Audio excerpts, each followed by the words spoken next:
Hey everyone, it's Michael. I hope you're doing well today. I have a book review for you for a book that I totally forgot I read. I should speak volumes about this book. Not big volumes. I actually really enjoyed this for the most part, just as a big fan of this franchise and whatnot. This is the Curtis Richards novelization of Halloween. Yes, I have this on my Kindle. I actually had been browsing through one day, probably in August, July, June, somewhere in there, and I happened to see somebody posted it on there as a digital file. It's probably illegal, but they posted it on there for like $3, and I bought it. Oh boy, did I buy it. And I read it. I did not see Halloween 2 on there. I own Halloween 3 and 4, the novelizations. I don't know if there's one for 5 or 6, but I do own 3 and 4. And the 2018 film, I'll show you the other one in a minute in my book haul. But I have currently finally read this book. And I've heard so much about it over the years. I've always wanted to know what people were talking about with this. People said it was vaguely different. For the most part, the story is the same thing as the, 78 film? Something like that. Michael Myers. Yeah, that's what this book is about. This movie's about. The movie's better, hands down. But there's some cool things in here that Halloween 6, The Curse of Michael Myers, that everybody hates for some reason. I like certain parts of it. It's not a good movie. It looks like a TV movie, but it's solid for the most part. I like it. I love the music in that flick, too. I've seen both versions, the producer's cut and the theatrical cut. Curse of Michael Myers tried to take some things from this book and put it back in the lore of Halloween, which was interesting. I thought that was pretty cool for the most part. People don't talk about that, at least in the Halloween circles I'm in. I guess the community must be bigger and more expansive than I thought they were. But, yes, Curtis Richards wrote this. I don't know anything about Curtis Richards. This digital file doesn't have a page number on it, as many of my ebooks don't, for whatever reason. So I just want to let you know that. I'm assuming it's about 200 pages, maybe 150, 160, somewhere in there when you have an actual paperback copy. Some of my big YouTuber reviewers that I love so much, like Sinister Cinema Reviews, has a copy of this. It looks to me like it's about 200 pages. I'm just saying. So, what did I think of this book? It's really solid. If you haven't seen the film, you're not going to love this. It's really something for the fan of the movie. Now, as a novelization, it should be able to stand on its own feet the way Jonathan Mayberry's adaptation of the remake of The Wolfman did. But it ain't no Wolfman, I'll tell you that. It's alright. It's got some cool things. The biggest draw to me is the prologue. The prologue is a wild thing you ain't read before, man. If you don't know anything about it, if you haven't heard people talk about it online, you're going to be amazed. Some really cool stuff here. It changes Michael Myers a little bit. And I guess that's why this is out of print. I don't know. I think if you put this back in print, you'd make money off of it. If there was no rights issue whatsoever, they should do that, in my personal opinion. I've tried to get a copy off eBay for ages, and they are practically always 200 pages, or $200. I typically see the middle grade Halloween books, too, that I've always wanted to pick up. You should look up that, the little YA books they used to have.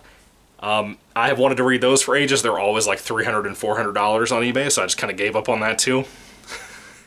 Anyway, the prologue of this book starts up, and I'll cover the basic premise of Halloween, but I do want to talk about the prologue a little bit, not too much. The prologue is very much way before Halloween takes place, like the whole Michael Myers murdering his sister thing. Of course, the book starts off with this prologue about this guy. He's in love with this girl. This girl starts getting with this other guy. The guy that we're following gets jealous and goes over and murders both of them, right? Yeah, I know, it sounds a little random, but it also talks about this evil spirit that gets inside of this guy that makes him do that. It's not the most beautifully written book, and a lot of novelizations are like this. You ever read anything from Alan Dean Foster? Like his adaptation of The Force Awakens? Jesus, it's bland. There's nothing to it. There's no detailing, no add-ins or anything I can tell. It's a bland thing, and novelizations are typically like that. I'm assuming this one from the 70s is like that too, and it is. That prologue is interesting, though. A lot of stuff is in the screenplays that don't make it to the film, and that happened here. It was kind of cool. I was interested in that prologue because it changes the context of Michael Myers, because everybody always talks about John Carpenter creating him as just a guy. Just a guy.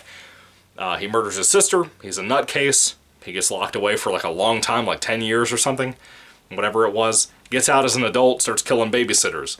There's a lot more to it than that. If you've read the prologue and you've read this novelization, there's a lot more to it. It does change Michael Myers as a character. He's not what he was. And so yeah, that's pretty much the general premise. Kid murders his sister on Halloween night after she got laid, and he gets locked away.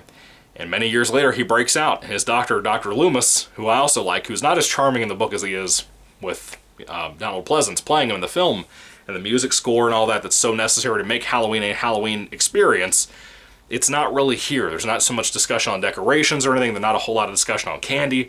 This atmosphere of Halloween is not as well compassed in this book the way the movie captures it in John Carpenter's eyes, with how great his directing was for that. Now, the first Halloween film was not my favorite of the franchise. Let me tell you that immediately. I don't really know what it would be, maybe Halloween 2, but I love the films. I've grown up on those films. I've seen the first film a billion times over, so seeing the differences between these two are interesting, but there's not many. I'll tell you out front, there's not many differences at all. You have three girls. Of course, Jamie Lee Curtis plays the main character in the film, Laurie Strode, and she has a friend named Annie, and a friend that is named, what's her name? I can't remember her name, I don't care. There's three main character people, kinda, sorta. One is like a cheerleader skank, one is just a kind of funny chick, Annie. I like Annie a lot. Annie's dad is the sheriff of the town, Sheriff Brackett. And Laurie Strode is just kind of a girl. She's just an average, good girl. She may have possibly started off the whole Final Girls idea in stories and in horror. It's kind of debatable. Of course, like a lot of people say that this is the first slasher. It's really not. You had the Texas Chainsaw Massacre. You had Psycho before this. You had some other great ones from different people that were kind of like Alfred Hitchcock. I can't remember the guy's name to save my life. William Castle. He did a film. Homicidal, I think is what it was. Great movie. Great movie.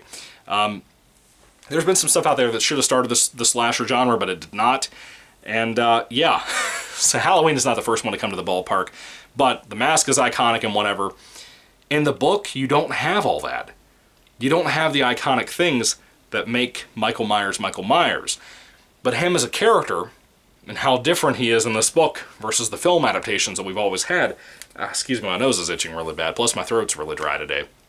It's all this cold coming through Virginia. I don't know if I mentioned that in one of the previous videos or not, but it's hitting me pretty hard today. I also got a haircut today. It's probably why my nose is so itchy.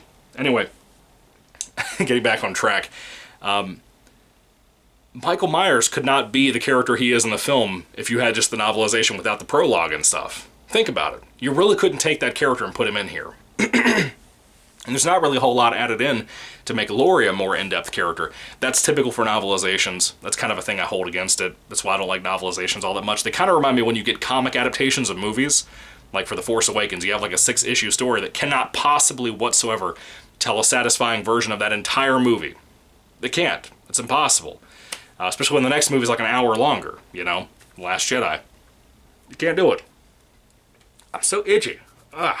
Sorry, guys.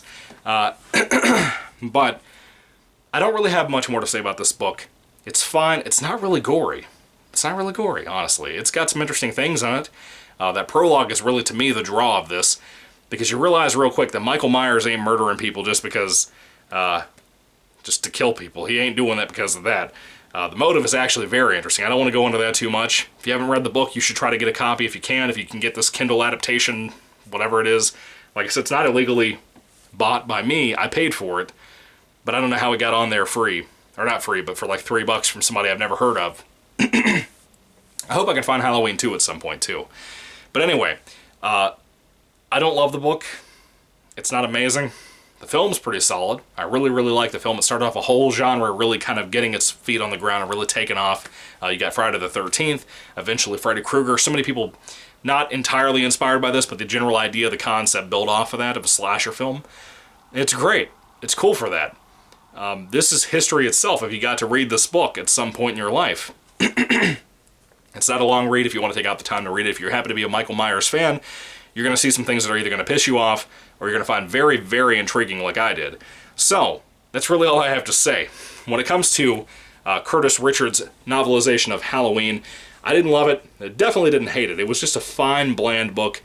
If you've ever read a Richard Lehman book where there's less gore or less nudity or anything like that, that's kind of what this is like, in my personal opinion. It's not really great. It's not bad. I don't know if I'd call it good even. It's just fine. It's about as fine gets. If I had to rate this book on a 5-star basis, I would probably give Curtis Richards' novelization of Halloween about maybe a 3 out of 5 stars. It was about as fine gets, you know? It wasn't insulting the way the end of Frankenstein by Mary Shelley was to me. Anyway, what are your thoughts? Put them down below, guys. I would love to hear what you have to say about this book. I would not make this a Halloween tradition to read every year. I wouldn't do that. Just it doesn't hit me the way I thought it would. To think that people would spend like $200 on this book online is wild to me. Especially when you get the book, you see how much it's like that. I guess it's more of a collector thing and a fan thing than anything, but still, I wish I could find a copy of this just to have in my collection. Just because it's so weird, but at least I have the digital copy. I hope this never gets deleted. I'm hoping and praying that since I paid for it, that Amazon can't just delete it, even if it was uploaded illegally. I don't know. But I hope not. I don't like the whole digital thing. Anyway, what are your thoughts? Put them down below, guys. Thank you for watching. 3 out of 5 stars from me. What would you rate the book? Are you a fan of the franchise? Put all that down below, too. Thank you. God bless you. Have a happy Thanksgiving.